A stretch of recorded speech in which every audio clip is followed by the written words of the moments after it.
Hey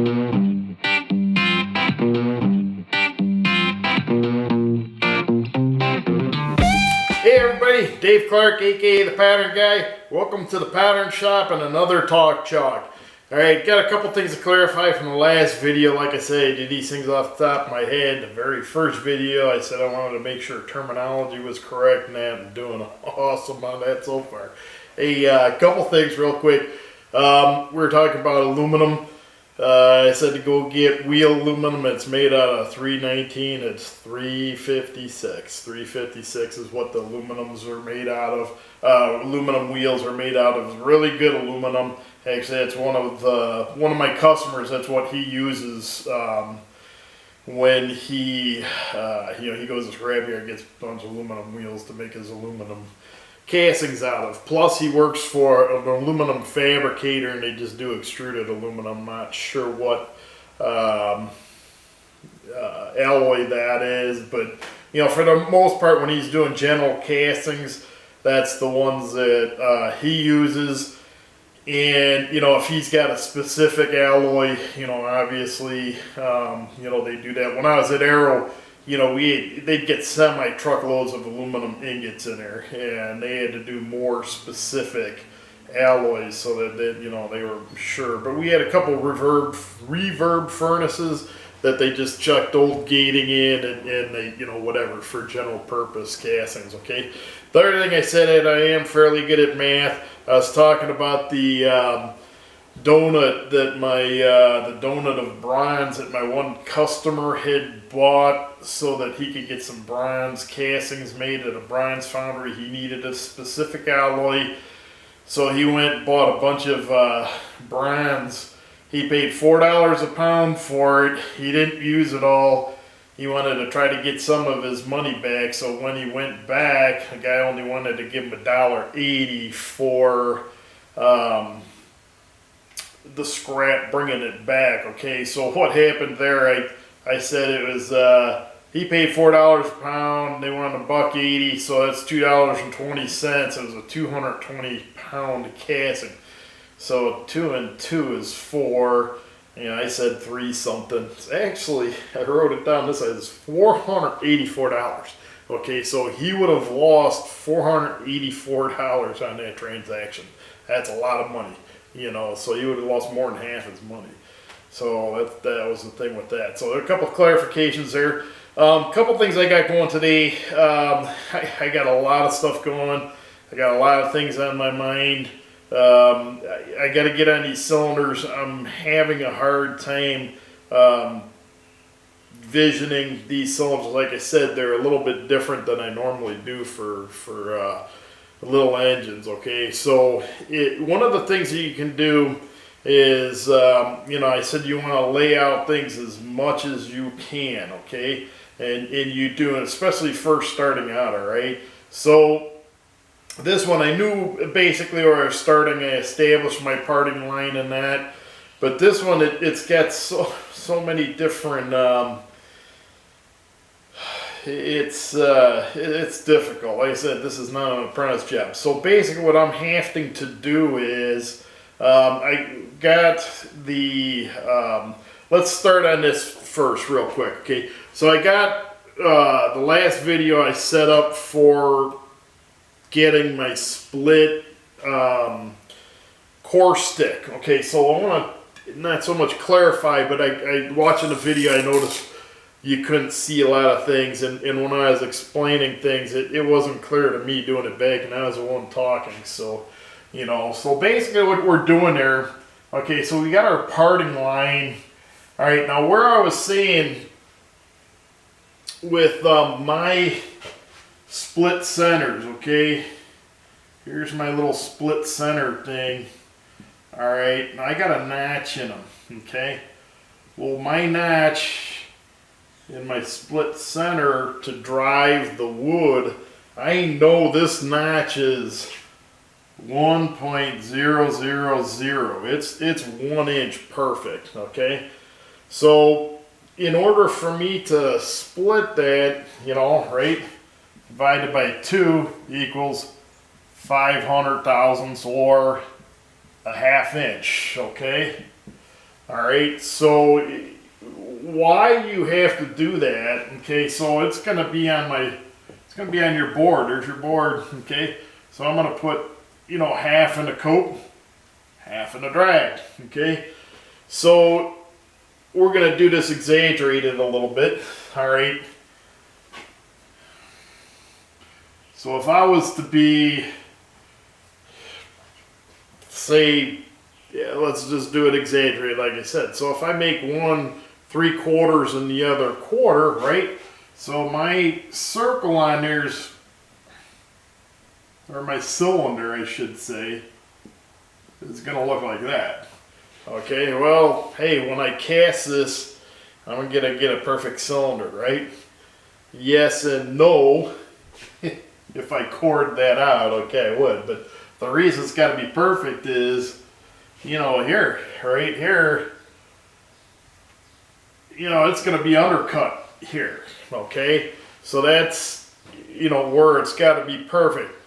Couple few thousandths isn't that big of a deal, but if you watch the video, I'm over there and I got that little sander pad in there. I say it's I could probably make it. It's going to be within a couple few thousandths, all right? So that'll work there, okay? So that's where we, you know, I want to make sure that my horizontal or my parting surface off of those notches, all right? So let's do, here's my parting line on there. All right, I got my little notches. Okay, that's got to be 1/2 inch. Okay, because that's half of my holders. Okay, so now if I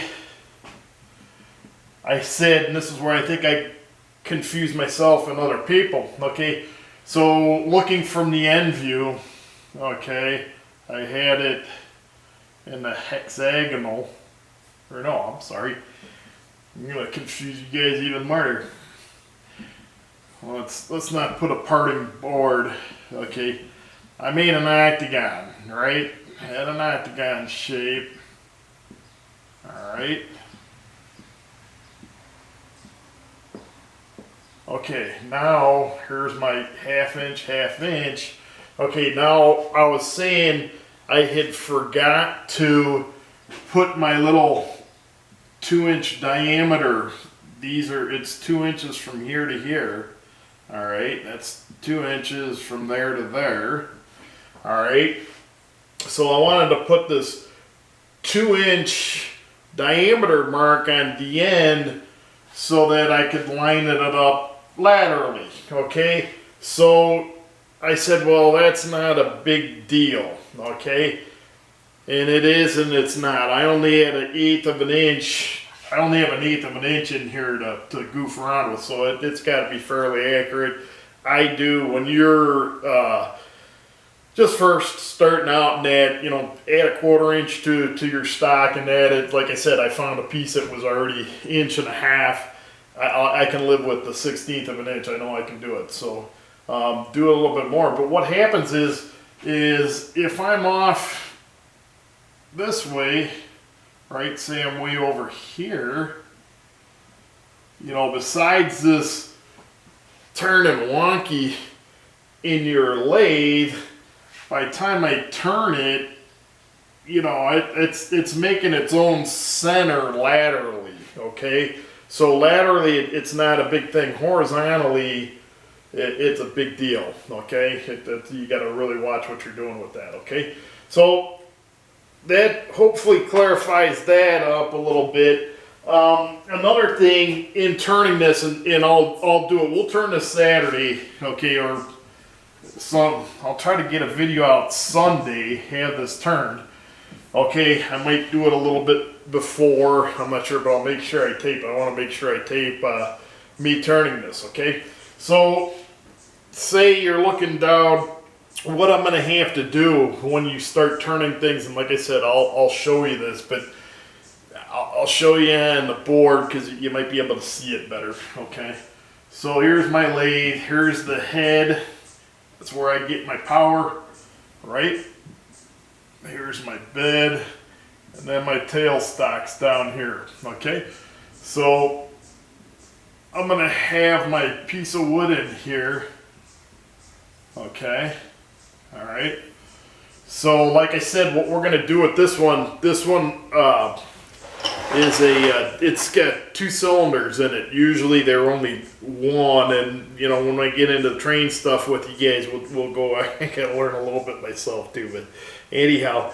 So what I'm gonna do, I'm gonna turn, instead of cutting out 2 separate pieces, going through that notching and, you know, putting on the drill press, you know, surfacing it. Instead of doing that twice, I just did it once, made a longer piece, so I'll be able to turn both, you know, the larger cylinder and the smaller one on one piece, okay?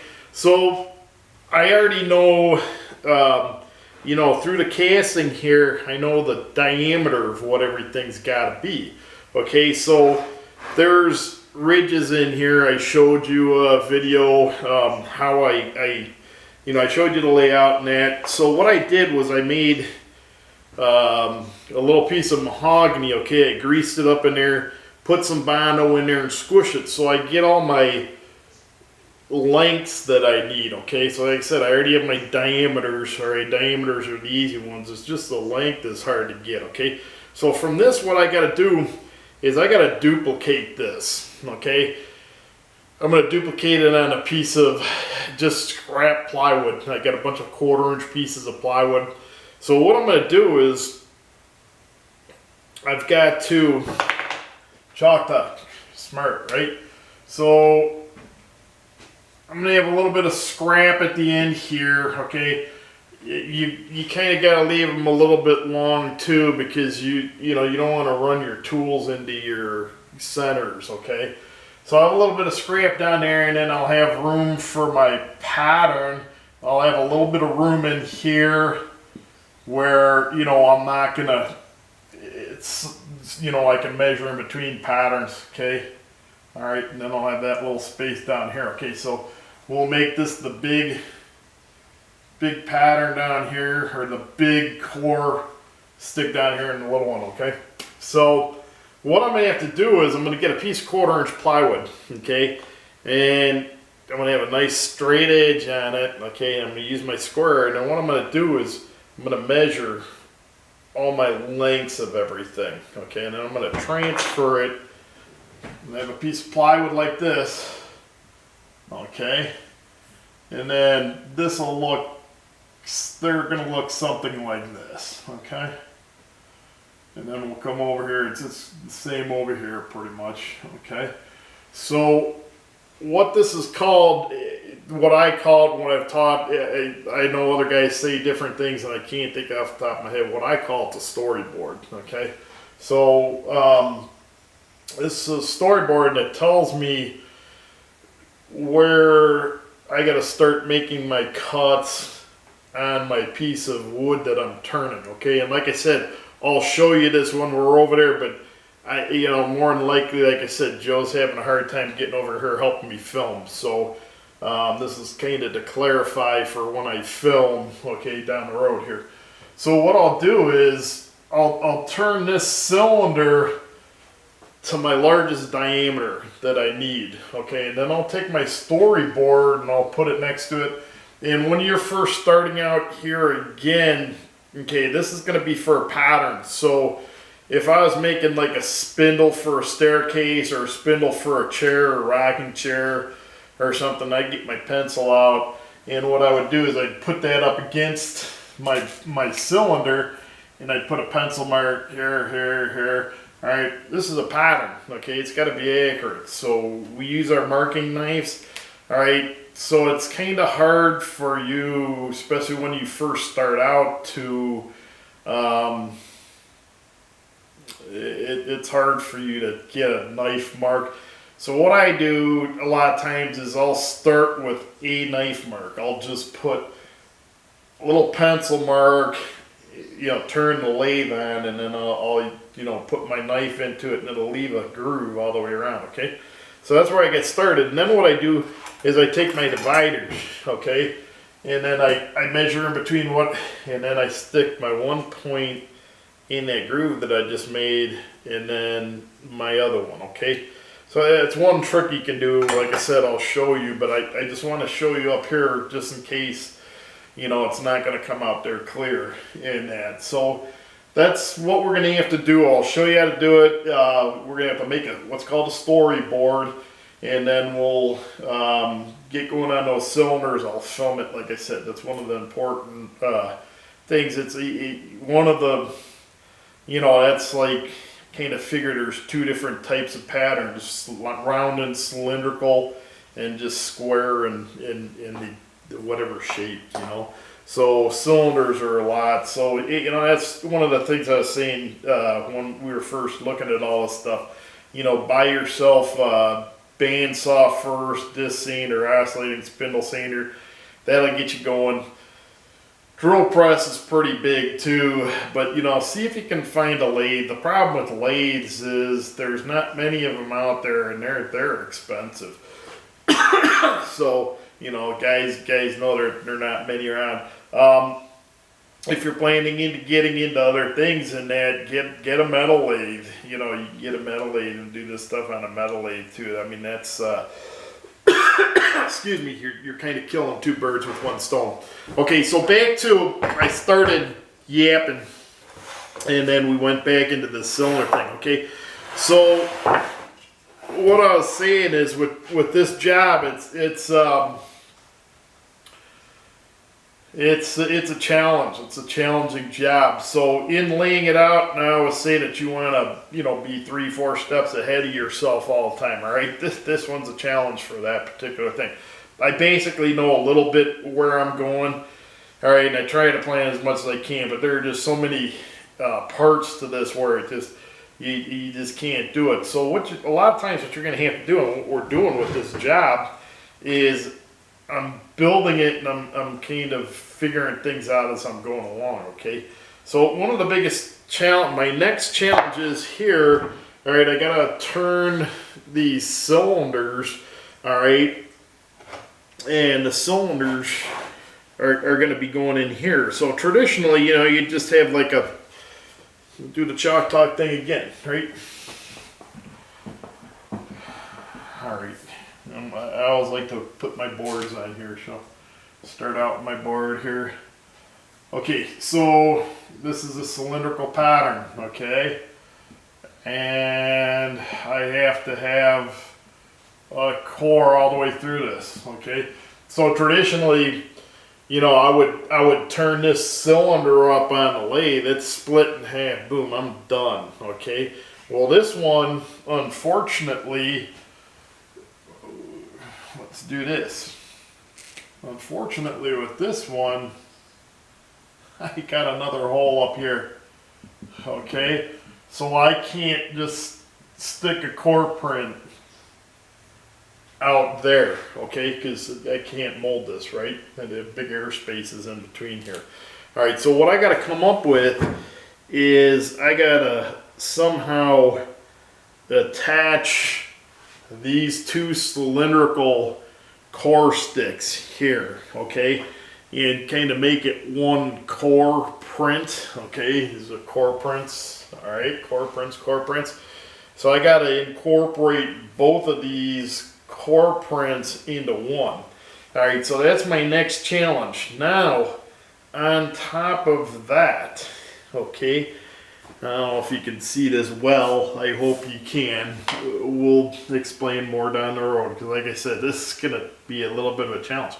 I got a core all underneath here too, all right? So I'm going to have a core print coming out here. All right, so if I got a square core print coming out here, a rectangular core print, how am I going to get this core print here, right? It's kind of going to erase that, right? So what I'm going to have to do is, in doing this, I'm going to turn these core sticks up. This is a parting here, okay? So I'm going to make myself a parting block. All right, I'm going to put my parting block over there. It'll tell me where my parting is. Alright, then I'll build, probably what I'll have to do is build a core printout to get all this underneath this rim, and then what I'm going to have to do is integrate the cylinder cores into that. So what they'll have to do with the foundry basically is they're going to have, I'm thinking, I'm not 100% sure yet, but kind of thinking what this is going to happen is they're going to have to set the cores to make this rim first, and then they're going to have to set the cylinder cores, okay? But I got to watch too, because just these aren't going to be just cylindrical either. They actually are going to have ports coming out of them also, so we got to do all that stuff too. So these are really, this is a challenging job. Like I said, it's not an apprentice job. You know, it's hard for me, so it's a difficult job. I was watching a guy one time, and he said that the carriage, I think the carriage truck frame was the hardest pattern. Have at it, buddy. You do this one. This, I guarantee I'd rather do that than this any day, you know. So it's I think to be fair though too, he's just thinking his cylinder castings are the pieces parts. You know, to make this in pieces parts, it's way different. I'm doing it all in one, so it's way trickier doing it all in one. It would be way easier to make them in. It'd be easier to make the pattern equipment in parts, but my all-in-one thing's gonna be way easier to machine, and it's way easier. It's gonna be way easier for a lot of trained guys are you know, they're not real machinists a lot of times too. You know, they got a lathe or a mill in their shop, and they're good. They know what they're doing, but you know, for a regular machinist to machine this stuff, it's a challenge. You know, so it's not a beginner machinist job either. Okay, and for a guy that's, you know, not used to, you know, machining stuff every day for a living, to buy a kit, and this kit, you know, they're expensive, you know, so you buy a couple $1,000s worth of cylinder castings, chuck them up on your mill, and you drill the ports wrong, they're scrapped, you know, the guy's not going to buy them back from you, you know, you just toasted a couple $1,000, you know. So hopefully doing these things all in one, we're going to alleviate that. Like I said, all the porting inside, it's going to be done. You know, so we're not going to have to match anything up in that, you know, so hopefully that'll go good with that. But it's, you know, like I said, with this one, I want to try to show you as much of this as I can. Like I said, it's probably going to go over a lot of guys' heads in that, but, you know, in my experiences, if I look or do something that's more difficult, look at or do something that's more difficult, when I do the easy things, it's you know, easier for me, you know, so it's kind of, I always like to challenge myself too, so there's that. And then like I said with the, you know, stuff before, one other thing I did with the metal stuff too, I started in on radiators, and I got the pop cans real quick. I told you I ramble, and I get way off, but to me, and even beginner guys too, I found my mechanic buddy used to give me radiators, aluminum radiators. Those are the ones that are not worth it. You know, I mean, if you get it for nothing, fine. There is a lot of them. They are so dirty. They're so crappy. You know, by the time you take them apart and everything, it just, to me, is not worth it. The pop cans, I got a thing with the pop cans. We'll do some stuff with the pop cans down the road here. All right. Excuse me, I got something going on here today. Okay, one last thing and I'll let you guys go. Okay, this is, I normally don't do this, but I'm thinking, hoping, yet to cast this. It's, I don't know when I'm going to get up to the foundry. I've had a lot of personal things going on. I've only got 3 days in a week that I can get up there, so it's kind of hard. it's going to be 90 up here in the next few days, so I don't know if I'm going to go up there in 90-degree weather. We'll see. Got to see what our humidity's at, all right? I got to get this done for him. He's waiting for it. It's got to get machined after. So anyhow, what I was doing, I was thinking, you know, the castings, I made 2 castings off of this so far. They didn't come out bad, but there was some shrinkage in that, so I figured, you know what I'm going to try to do? It's going to go on a machine of his. You know, I want it to look nice. We could have filled some stuff up with vinyl. He's going to paint it, and we still might have to. I don't know. What I did was I just made a real quick gating system. When I make gating parts, a lot of times what I do, if I make like sprue bowls and stuff, instead of just making one for that job, if I do like 1.5 by 1.5, I'll get a piece of 1.5 end grain out. And if there's 6 or 8 of them on there, I'll just do 6 or 8 of them that way. And I got a bucket or a box with a bunch of gating parts in it, so I can go over there and look, you know. So I just happened to be looking for another piece of gating, and I found these risers. So I'm like, you know what? These risers are for Dean's job. So I had these risers. I had these runners in here. So all I had to do is make a couple of riser bowls. All right. So I figured, what the heck, we'll try to do this. So that's a little gating system for it. You know, like I said, here's the sprue bowl. You know, metal's going to come down, go down my runners into the riser bowls, into my end gates here. One thing I keep on saying, let me clarify this one too, okay? I'm all over the place today here. I'm not going to get sense out of gating patterns, partings, nothing today here. So, okay, here's a piece of terminology, gating terminology I keep on bringing up, and I haven't said what it is yet, okay? So, in your in gates, okay, what they call this space right here, okay, they call that contact, okay? That's where your gating's contacting your casting, okay? There's an in gates, it's in running metal in gates, so really, you know, doctor-worthy terminology here, right? So anyhow, your contact, okay, so a lot of times, like I was saying, we had the guy John Winter. He would come out and he'd tell me, you know, say, hey, I need so much contact. Give me my contact 1/4 inch high by 2 inches wide. So, okay, so if you hear contact, all right, here's a couple things. And then I'll let you go. Here. Got that, and I don't know where I put my markers over here. All right, pattern board. Starting out with our pattern board. All right, usually most of it's in the drag, okay? You got my riser bowl, my contact, okay? So, a couple things on contact, all right? What you want to do,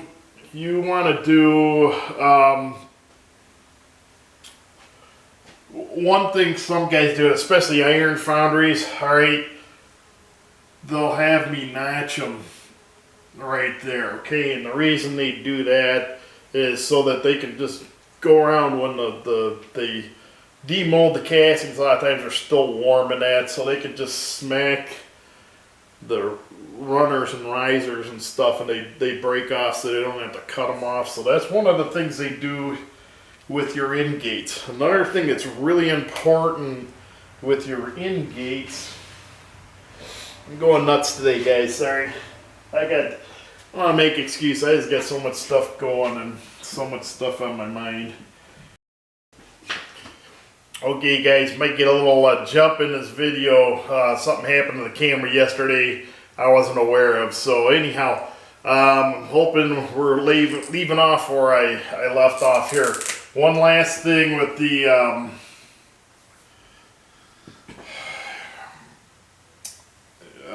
contact, okay? So you have your parting or your match plate, okay? Then we have a round cylindrical pattern, okay? So on the Y pipes that I made, what I did, the Y pipe was 3/8 of an inch in diameter. Okay, so what I did was I cut 1/4 inch dowel in half. Okay, so what that ended up doing was it gave me a little bit of area, which what we call witness. Okay, so you always have to have a little bit of witness so that you can cut, you know, the gating off, and you know where the casting starts and stops. Okay, so you always got to put a witness on, you know, when you're doing your gating and that. So, and like I said, we'll show you more as we go along in that too. So, okay. So anyhow, I'm not sure where I left off with the other videos, so it's not going to be too short in that. But anyhow, I'll this weekend, what I'll do, I'm going to turn the core, the split core stick for the cylinders. I'll get you going on that a little bit more. Like I said in the beginning too, I'm not sure if we're going to get up to the foundry or not. Like I said, it's going to be 90s, in the 90s all week next week. I am getting way behind up there, so I really should go up there. So another thing with that too, with the foundry, I acquired a molding machine off a customer, a real old one. It looks like R2-D2 if anybody's a Star Wars fan out there. I gotta rebuild that, so I want to make that into a little series, hopefully, and you know, show you that thing. And then with that too, it's all pneumatics. So I have a small compressor in the foundry, and there's a room a couple doors down that we actually have a real big compressor. I think it's like a 7.5 horsepower with a 80-gallon tank on that. We're going to do a series. Joe's going through electrical apprenticeship right now, so what we're going to do is we got to get an electric line to the compressor, and then we got to get air lines coming back out. Okay, so we'll probably do a little thing on that too. I'll let Joe do his thing with the electric, because I've said 100 times I hate electricity. Can't stand doing that stuff. So anyhow, we'll cut you loose tonight. Hope everybody enjoyed the video. Yeah, if you have any comments, yipes, gripes, moans, groans, give them to me in the comments section, and then I'll try to get back with you as quick as I can. All right? So everybody have a good one out there, and be safe.